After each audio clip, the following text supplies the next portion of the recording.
Well, hello. It's just me today to talk about the Spiral Support Group and other things. It is Tuesday, December 2, 2025.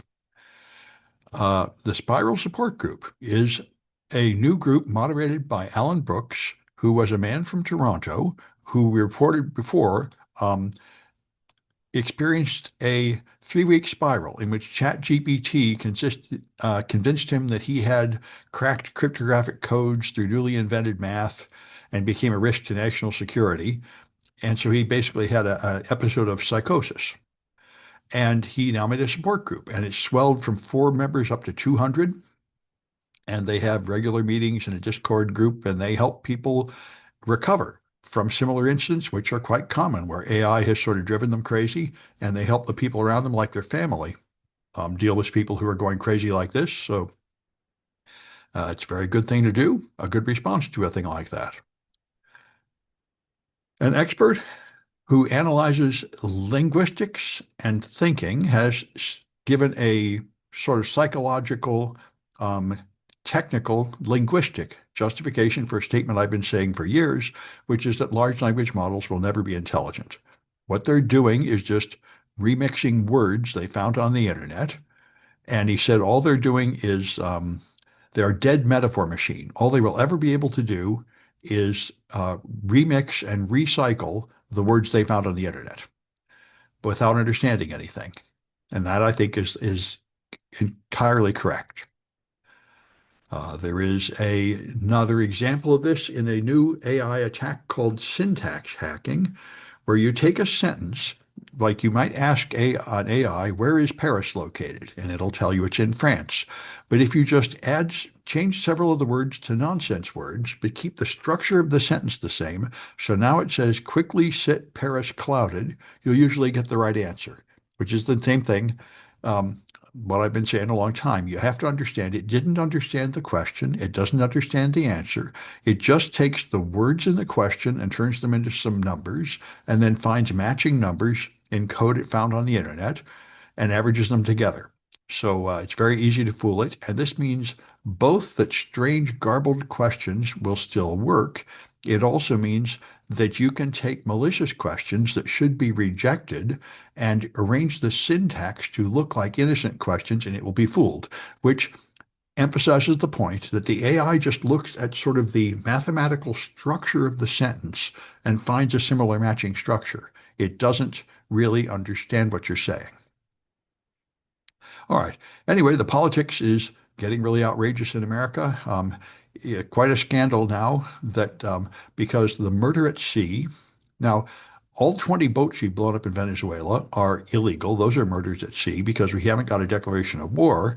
But the one that's really caught people's attention is Pete Hegseth's order to kill the survivors after the first missile wrecked a boat, because that is incredibly obvious, because that is the literal example used in the Code of Uniform Military Justice. I probably don't have the right term for that, but there's a military law book that is studied by military trainees at West Point and other academies. And in the book, the example is, for example, an illegal order that you should not follow is an order to kill the survivors from a shipwreck. This is just like executing prisoners. This is completely forbidden and has been for, from what I understand, a century. Executing helpless prisoners, people that can no longer fight, is a war crime. It's completely forbidden, and Hegseth absolutely ordered it. And now the Trump team has moved in a few days from just lying and saying it didn't happen, which is what they always do, to Trump now saying, well, I guess Hegseth did it, but I wasn't. And Hegseth said, oh, I guess Admiral did it. Admiral Bradley did it, but I didn't really tell him to. So it looks like Admiral Bradley is going to be the sacrificial goat that's blamed for this. And nothing will happen to Hegseth or Trump, which is, I guess, how it usually works. Anyway, certainly, by the way, that is probably just. The admiral was under orders, which should have gone through the training and should have known that was an illegal order. And this is why it also helps explain why about a week ago there was this famous video recorded by 6 Democrats telling the military that they don't have to obey illegal orders. In fact, they have a duty not to obey illegal orders. Clearly, Trump is issuing illegal orders. And the military are beginning to, and they tried firing all the military lawyers first, the JAGs, so there wouldn't be any lawyers for them to consult and to stop them from their illegal orders. But that's how they're going. Um, and this is a consistent psychological thing down through history. Tyrants always love violence. They love scary, terrible, sadistic violence because that's how they keep people afraid of them. And in the same spirit now we're going to have ethnic cleansing in the USA because one Afghan immigrant killed, shot a National Guard member, shot two and killed one. Trump decided that means that not only all Afghans must be thrown out of the country, but also all Somalis and anybody else he doesn't like. And now they're calling for remigration, where they will cancel the citizenship of migrants in ethnic groups they dislike and throw them out. So this is what is known as ethnic cleansing. And it is the next stage in fascist governments like the Nazi regime currently ruling America. This is what happens. Um, if we do not stop them here, very soon they will come after the Jews and the college professors, probably at about the same time. This has happened in history. This is how it goes. Um, but they're starting with other groups that he thinks nobody cares about, like Somalis and Afghans, and probably other groups that he doesn't like. And this is like the pretext for invading Venezuela. It's incredibly thin and obviously fake. Like he's pretending he cares about drug trafficking in Venezuela, which is garbage. The people they're killing on the sea are not shipping those drugs to America. They're not shipping fentanyl at all. And he just pardoned a huge drug trafficker and met in the Oval Office making partners with a guy who used to be in Al Qaeda. So clearly they don't give a damn about drugs or terrorism. All they care about is getting bribes and power. And that's what's going on in Venezuela. There are Trump donors and billionaires want to invest there. That's why they want to take over and make money out of taking over. And this is just a thin pretext to pretend it has something to do with drugs, exactly like the previous invasion of Iraq, where Bush pretended that they had weapons of mass destruction, which they did not have. And that was the reason we invaded a country when there was no reason to do so. So we'll see how far they get with the ethnic cleansing in America. It does seem like some of our Republican leaders are beginning to step up. Marjorie Taylor Greene started it, the first person who would publicly break with Trump in a significant way, but possibly some others will grow a backbone. That remains to be seen. Um, it probably won't happen until the Republican voters emerge from their hypnotism of worshiping Trump no matter what he does and what he says, no matter how illegal it is. And that will probably start to happen in the new year when their health premiums double and triple. And they begin to realize that they've just been robbed. I see quite a few people say, oh, just give him more time. His brilliant economic plan will make us all rich soon. And I think they still need a little more evidence to discover that that is not true. There's more stuff Trump has done. He says he canceled all Biden orders signed by AutoPen. That fits his fiction that Biden didn't know what was being signed, which is just like his previous fiction that Obama wasn't born here and so on. He always picks an enemy and then blames everything on his enemy, exaggerating it more and more. It's again a particular kind of mental illness.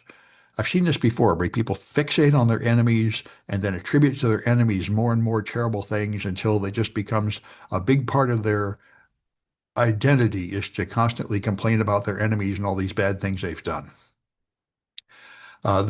Speaking of which, you may remember Biden tried to cope with the disinformation on the web about COVID and many other things by having some kind of government agency that would check to see that things are accurate. And that was all shot down, saying it violates the First Amendment and you shouldn't do that. So now Trump is doing that. They've added an official White House page called Misleading Bias Exposed that has the Trump lies and propaganda to throw mud on any accurate reporting about the Trump regime. So that is as far as we go, the official U.S. government Ministry of Truth. And they aren't enforcing it yet, although Trump constantly says he does want to enforce it by canceling broadcast licenses and throwing every station off the air that does not repeat his propaganda. And so, the FCC has now been publishing that COVID kills people, COVID shot kills people. And again, the former vaccine chiefs have denied this. They're horrified. What they're doing is they're taking this VAERS database, which is a totally unvetted anecdotal database of people who complain about vaccines and taking all that seriously, which real doctors know not to do. But this is more anti-vax pushed by the federal government, which will certainly result in a large number of deaths here and overseas. All right. A researcher studied to see if community notes on Twitter work. This was Elon Musk's idea of how to deal with this disinformation um, issue.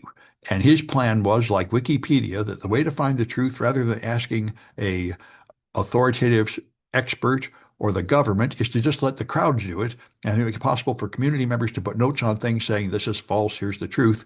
And they say it actually works pretty well. Publicly displaying community notes increases the probability of tweet retractions and also accelerates the retraction process. So they think that Twitter's community notes are a pretty good model for how to fight disinformation. And maybe that's the way to go. There has been a trial using engineered antibodies that appears to have achieved lasting remission for HIV. Some of the participants, not all of them, ended up getting something like a year or two of HIV-free bodies without any further treatment. Right now, HIV is controlled by taking constant drugs to hold it back, but these engineered antibodies may be something much closer to an actual cure for HIV. So that's very good to see. And the keynote for Jeff Moss at SaintCon just posted. It is very interesting. Anybody that's interested in DEF CON or hacker culture, I think it's very much worth listening to. I was very interested to hear all the background about DEF CON China. I was at both DEF CON Chinas, and he explained how it happened in China, that they developed a hacker culture and how it sort of rose to a peak and then was sort of hidden again. So he can't have another DEF CON China. And he talked, one particularly fun thing was an audience question saying, so when are we going to get these vulnerabilities fixed? And Jeff said, we never do fix anything. We haven't fixed buffer overflows or directory traversals or SS7 vulnerabilities. All we do is just invent some new thing and then have new problems. But we don't seem to ever actually overcome the old ones, which is quite true. Anyway, it's a very interesting talk. I recommend it to anyone who is interested. In Infosec, there's another whole bunch of supply chain attacks. These are getting so numerous, I hardly even want to talk about them. It's sort of like ransomware attacks used to be. There's browser extensions with 4.3 million installs in a campaign called Shady Panda, where they infected Chrome and Edge browser extensions. I didn't know there were Edge browser extensions because I don't use Windows much, but apparently there are. And as you might expect, the Chrome ecosystem removed these browser extensions. They can't get Microsoft to remove the malicious Edge extensions, which is Microsoft acting as usual, neglecting the product. So they're still malicious there, and these extensions, I guess I don't have, they perform ad fraud, search hijacking, or full remote code execution. All right, GitLab is like GitHub, a place you can stick your code online, and they scanned it with TruvelHog and found that there were 17,000 secrets exposed publicly on it, which is true of all these code repositories. People keep hard coding credentials, and this kind of public humiliation is probably the best way to move people away from that. Glassworm has returned in its third wave of malicious VS Code packages, another supply chain attack. And there was a man in Australia who got a Wi-Fi pineapple, which makes it easy to make evil twin Wi-Fi networks. So if you go to some place with a Wi-Fi network, it will sniff the air and find out which Wi-Fi network is there and then imitate it. And when people join the fake Wi-Fi network, it now performs a man-in-the-middle attack to steal credentials. And he did this in airports and on airplanes in Australia and got caught and has now got 7 years in prison. And what he was doing, I think, was breaking into women's online accounts to steal their photographs for porn sites. That was his actual goal.